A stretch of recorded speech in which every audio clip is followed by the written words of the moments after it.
Well, good morning, students. Welcome back. I know it wasn't probably the break that you wanted, but it's the break that we had. So we're going to be talking about the presidency and the president's administration in this section 3.1. The executive office of the president works very closely with the president to determine domestic, economic, and foreign policy. The role of president has grown a great deal over time, and 9 vice presidents have actually ended up being the president because the presidents had to leave office for various reasons. And over the years, the cabinet has increased in size, and presidents have varied in how much they rely on the cabinet for counsel. So here we go. Executive Office of the President. As far as is part of the administration, and the administration is defined as the group of people who work for the executive branch under a specific president. So you can imagine there are a lot of people who work for the president. It includes the executive office of the president, which is the group of advisors and assistants to the president. So that's not all of it. It includes the White House, the National Security Council, the Council of Economic Advisors, and the OMB, or the Office of Management and Budget. These are all part of the executive office of the president. But the heart of it is the White House office. Who? Who is the heart of the executive office of the president? Who? The White House office. The executive office of the president didn't even exist 100 years ago. President Roosevelt greatly expanded the president's staff dealing with World War II, the Great Depression, and World War II. And the EOP, that is the Executive Office of the President, was established in 1939 and has grown as the nation has grown. Members are nominated by the President and confirmed by the Senate. You recall that the Senate, not the Congress, but the Senate has to confirm nominees by the president. And as I said, who is the heart of the EOP? Who is the heart of the EOP? Who? The White House office. Who? The White House office. Now, this is composed of key assistants and deputy assistants to the president who handle much of the daily business in the White House. It is headed by the chief of staff. And this is the official who manages the everyday operations of the White House office. And he is the primary advisor to the president. He controls, he's the gatekeeper. He controls who gets to see the president and who doesn't. So he controls the president's schedule. President Trump started off with Reince Priebus as his chief of staff. And then John Kelly served as his chief of staff for a while. And then Mick Mulvaney. Now, Mulvaney served as the chief of staff for President Trump until recently when he was replaced by Mark Meadows. And some of these were President Trump making the decision to change. Others, such as in Mick Mulvaney's case, he did an excellent job, but was just absolutely worn out and needed a break. He was also over the Office of Management, OMB, the Office of Management and Budget. And here is the current guy who's by the name of Mark Meadows. And the White House office, the chief of staff office, his role varies. He manages the who, the White House office on a daily basis, again, gatekeeper. He's a political advisor who controls access to the president and develops a strategy. He is the president's personal secretary and legal counsel. O'Brien is himself a lawyer, and he oversees all that. Oversees the various teams dealing with Congress, the president's schedule, etc. And he also manages the staff, such as speech writers, press secretary, to get the message out. If you watched West Wing, some, or perhaps Madam Secretary, you get an idea of the role of the White House Chief of Staff. This gentleman was the press secretary at one time, Sean Spicer. He was there for the initial part of Trump's presidency. He lasted about 6 months or so. This guy, Anthony Scaramucci, lasted 6 days, and that was much too long. This young lady lasted a good while. Her name is Sarah Huckabee Sanders, and she served from July 2017 up until relatively recently. The new press secretary is Stephanie Grisham, and she is kind of, although she's a press secretary, she is behind the scenes a great deal. This gives you an idea of who the chief of staff is over. He has to manage all of this, the Domestic Policy Council, the National Economic Council, the Office of the First Lady for taking care of her staff, Legislative Affairs, White House Counsel, all the legal briefs and stuff, and then also the Office of Speechwriting and the Office of Political Affairs as well. And he oversees all of that. And who is it again? It is a fellow by the name of, wait for it, there he is, Mark Meadows. Mark Meadows. Okay. Part of the executive office of the president is not only the White House office, but also the National Security Council. And it's headed currently by Robert O'Brien.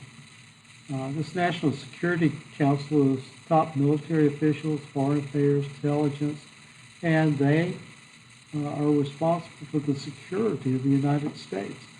They were created in 1947 during the Cold War, and the president is the chair of this council.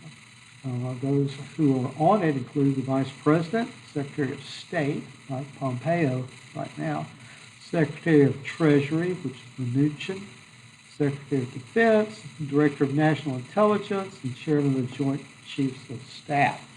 The council is coordinated by the National Security Advisor, who is assistant to the president, and this particular role does not require Senate confirmation. Nixon had Henry Kissinger as his national security advisor, kind of a way of bypassing the Secretary of State. Trump had recently John Bolton, and then he fired John Bolton, and currently it is Robert O'Brien. And there's also the Council of Economic Advisors, and this group does exactly what they say. They are charged with advising the president relative to the economy. And that was created in 1946 as part of the executive office of the president. And they assist in forming economic policy, as we said. Consists of 3 members nominated by the president, confirmed by the Senate, and they prepare the annual economic report, which is submitted right after the president submits his budget. There's also the Office of Management and Budget, OMB, and very important, they set up to develop and implement the federal budget.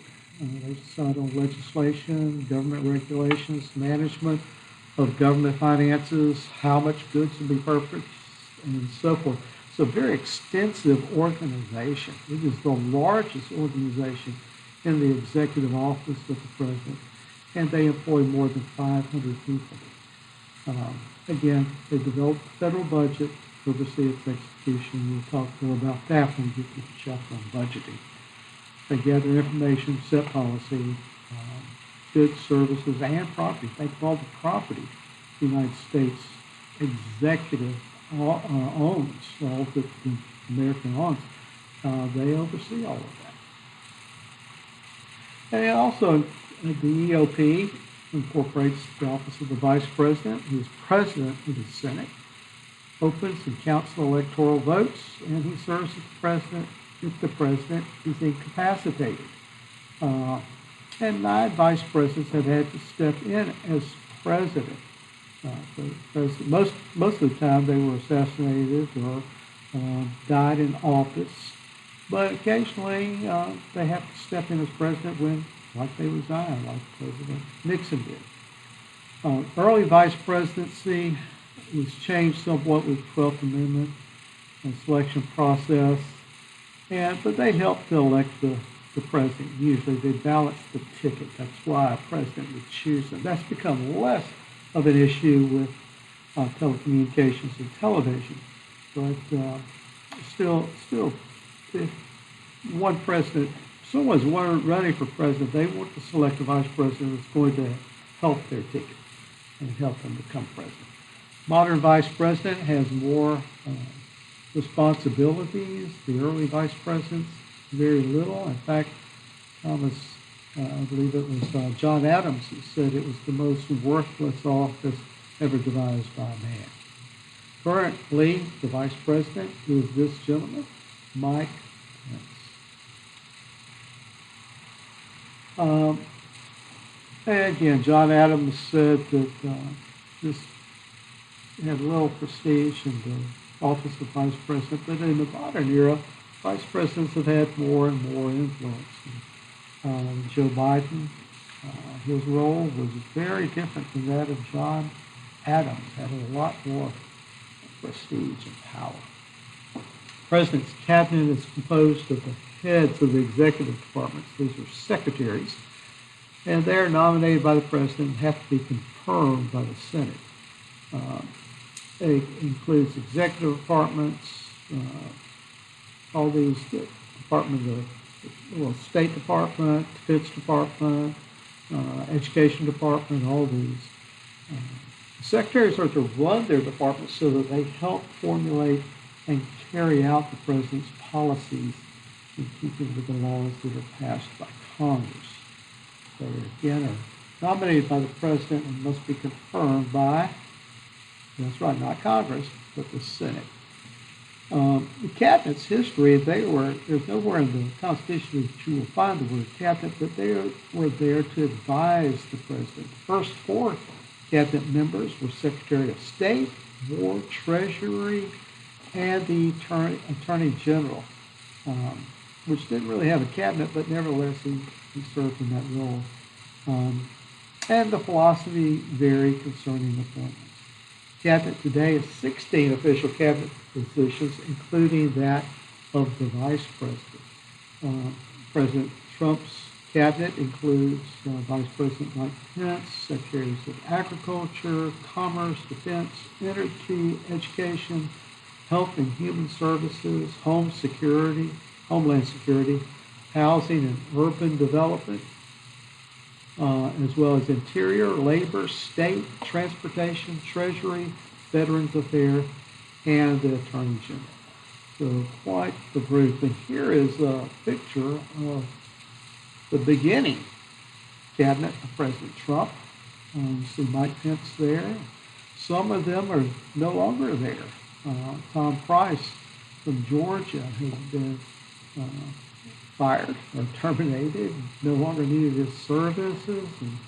And so several people are no longer serving in this capacity, which they went through. In fact, here's a timeline of cabinet with Donald Trump and his election. You can see Tom Price there was from Georgia, who was replaced by Alex Azar, who is the current Health and Human Services. You may be familiar with, let's see, who else might you? Ben Carson ran for president, and he is now the Secretary of the HUD, which is Housing and Urban Development. Elaine Chao is married to Mitch McConnell, Majority Leader in the House, and she is the Secretary of Transportation. Betsy DeVos, Secretary of Education. So quite the group there. But at any rate, the executive office of the president, the main player is who? Who? The White House office. We'll wrap it up, and I will look forward to seeing you as we prepare for an exam over Chapter 6.